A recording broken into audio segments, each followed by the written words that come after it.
Okay, we are recording. All right, so we've got a Torah portion full of things, all kinds of awesomeness.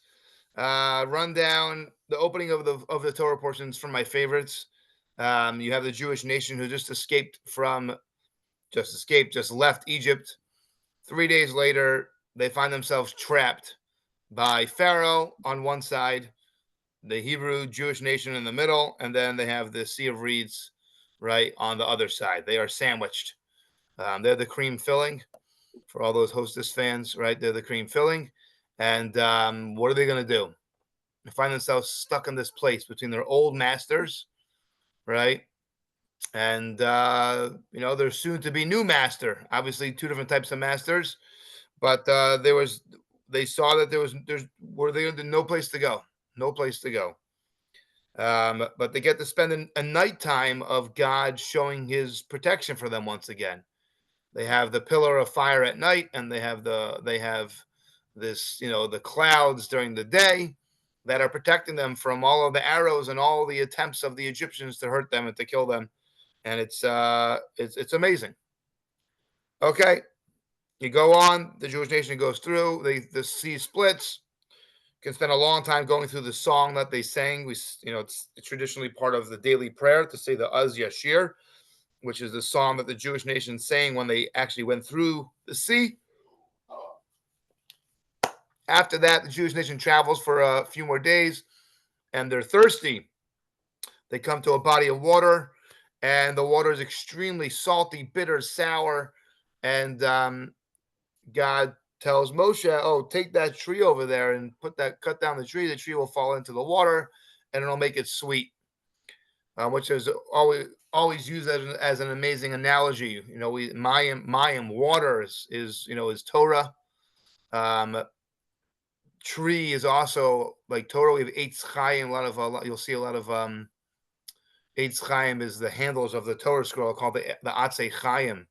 And very often you'll see trees that are on the curtain in front of the Aron, in front of the Ark, because of this concept of the tree, of a tree being like a person, a tree being life. And after this, we have the famous manna that falls from heaven to feed the Jewish people. Continue a little bit more. We have one or two mitzvahs that the Jewish nation got, and then we have the attack of Amalek. The Amalekites attack the Jewish people. So, where to go, what to talk about, all over the place. But of course, I think it's obligatory. And now it'll be everyone's job to figure out how to attach it to the Torah portion.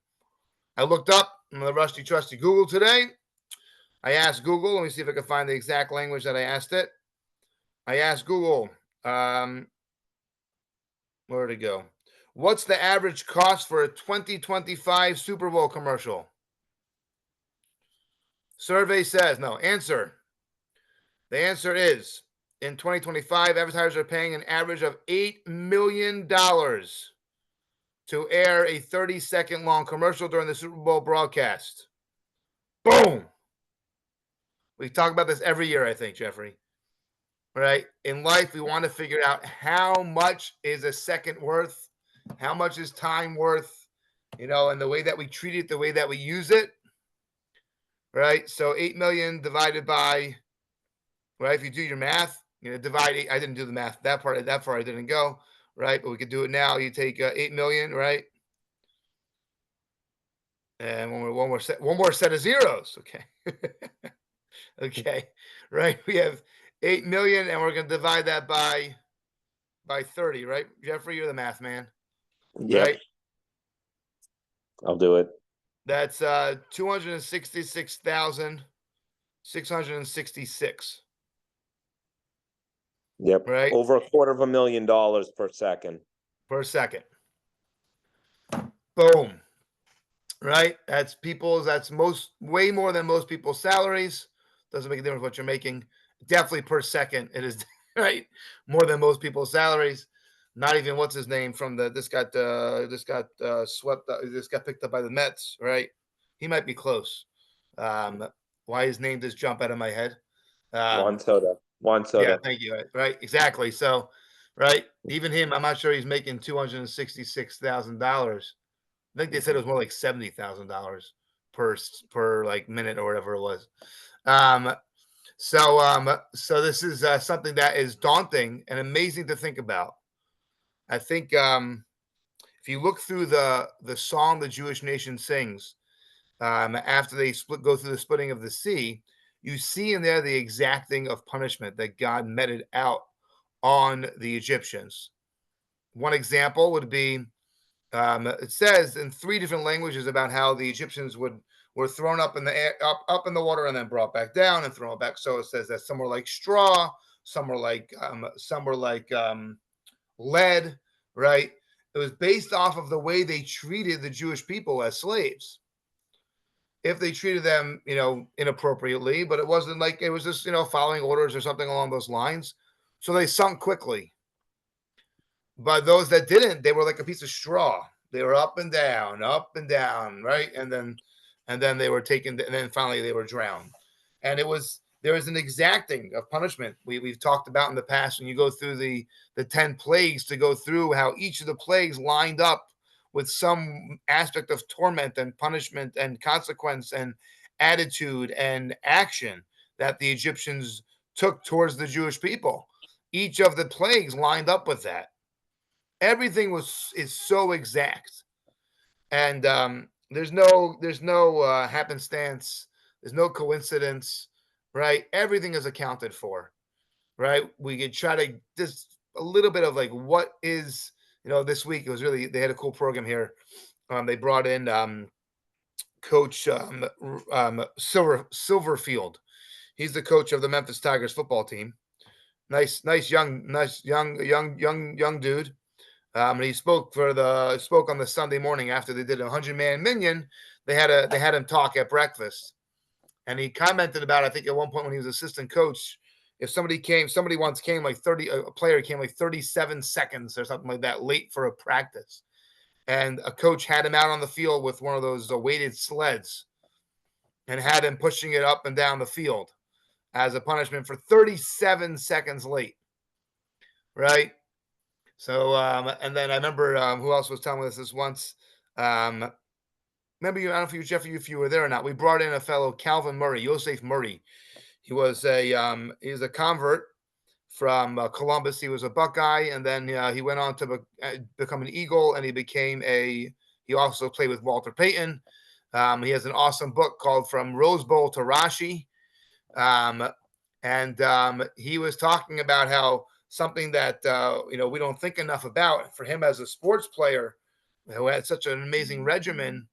Like if you came late to practice, like you could get even 5 minutes late, you can get fined anywhere between $10,000 and $50,000 based off your salary.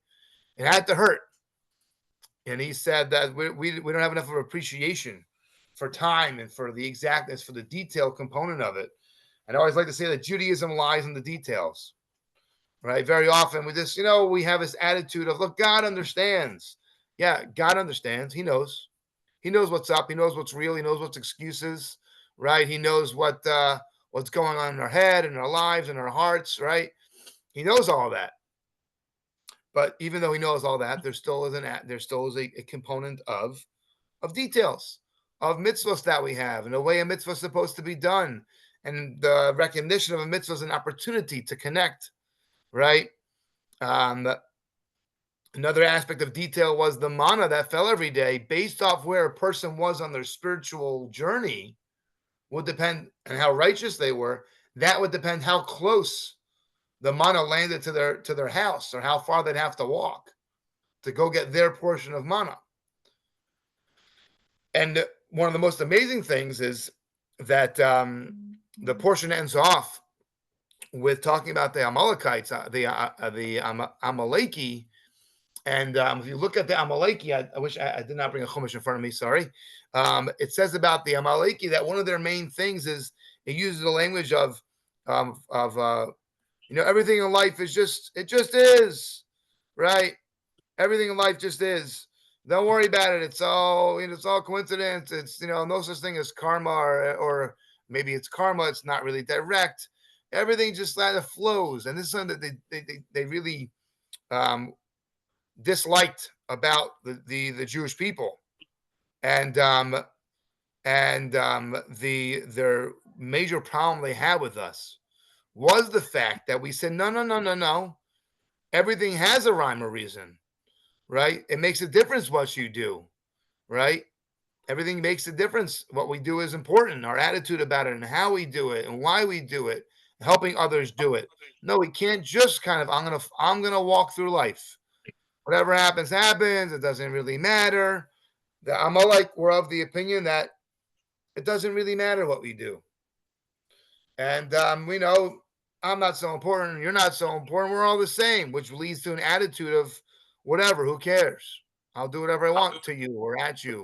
Or it doesn't make a difference how I treat somebody else. I don't need to think about other people because it doesn't really matter. It's all about me. And yes, God cares about you. He cares about us. Um, and He does care about that.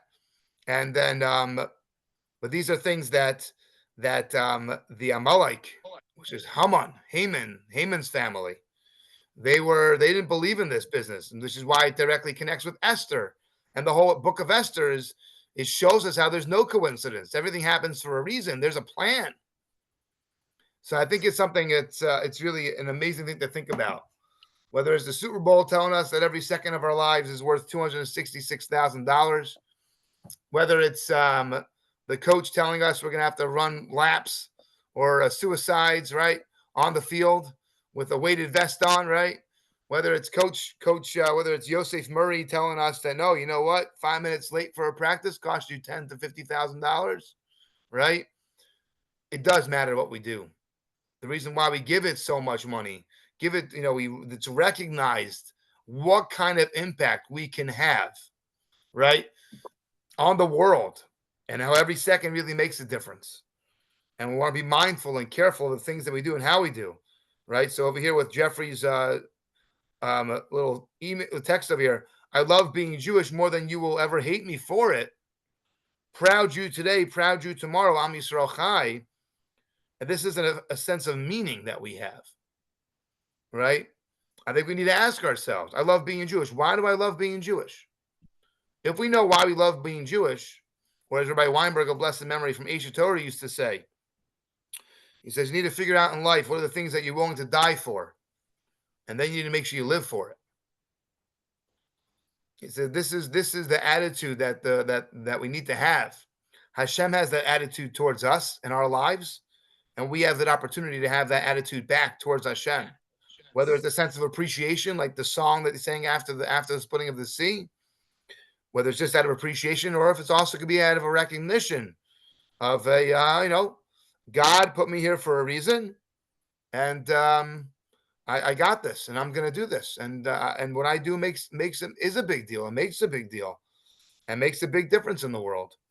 And I think that's a major piece of what the Torah portion is telling us, what God's showing us, how He cares about every single detail, and not for us to get the nonchalant attitude of, I'll just kind of go through life.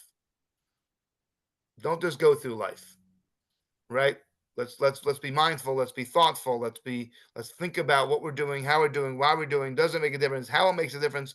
Make sure we're making a difference. And if we live our lives in that sense, with a sense of meaning, a sense of purpose, right? Life can become more intense, right? But in a meaningful way, right? In a special, meaningful way. And that sounds, I think, is a major lesson of Super Bowl weekend. I think it's a big lesson of the Torah portion. I think, people say a lot of things without really thinking. I think we're seeing a lot of that in the media, right? What we say makes a difference, right? How we say it. Are we being thoughtful when we say it? Are we thinking before we talk? Or we're just making big, bold statements that we don't plan to follow through with, or what it really means? Are we just, there's a lot of messages that the world is giving us about how to have a meaningful life. And we need to turn on our receptors and start hearing it and listening to it, and then implementing it in our lives. And if we do that, life will be amazing. Life will be awesome. We'll go through our lives with an attitude of thrival, not just survival, which I think a lot of people are in survival mode, and we need to get out of it.